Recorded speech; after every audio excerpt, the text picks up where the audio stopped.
Je suis une assistante sociale de formation et j'ai eu une opportunité de travailler avec une ONG qui défendait les droits des enfants. Dans cette ONG, j'ai pu acquérir une expérience très grande. On avait aussi des renforcements des capacités qui me permettaient de pouvoir aider des violences faites aux enfants. Souvent, on pense que les violences faites aux enfants, c'est de battre les enfants, de gifler les enfants.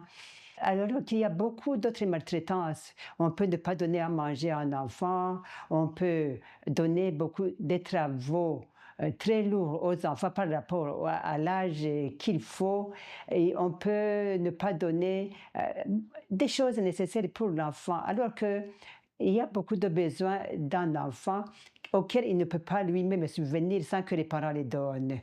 Et maintenant, le cas qui me concerne, je vais vous raconter un enfant qui est né d'une famille de 6 enfants. Quand cet enfant avait 13 ans, le papa est mort. La maman qui a vu que peut-être le poids de la famille de 6 enfants pesait sur elle, elle a donné un enfant à une autre famille, pensant que ça allait alléger son poids. Et il avait donné aussi un autre enfant dans une autre famille. Il était resté avec 4 enfants.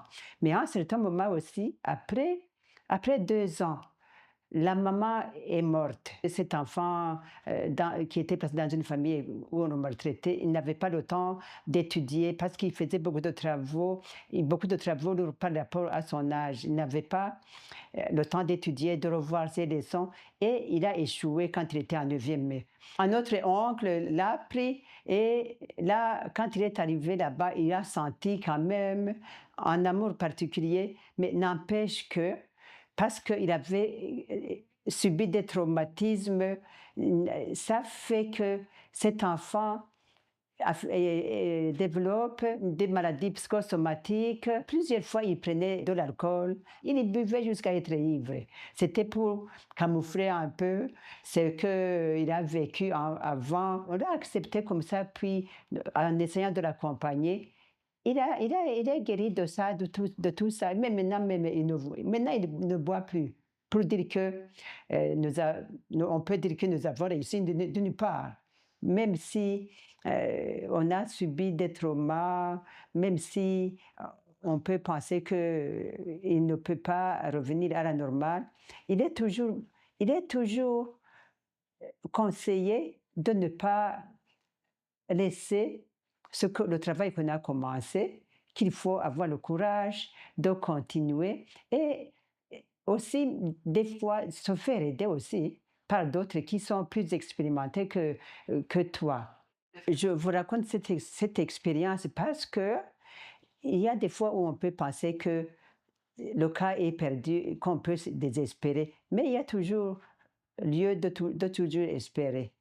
La pire des choses, c'est qu'il ne faut pas donner des violences sur d'autres violences que l'enfant a vécues.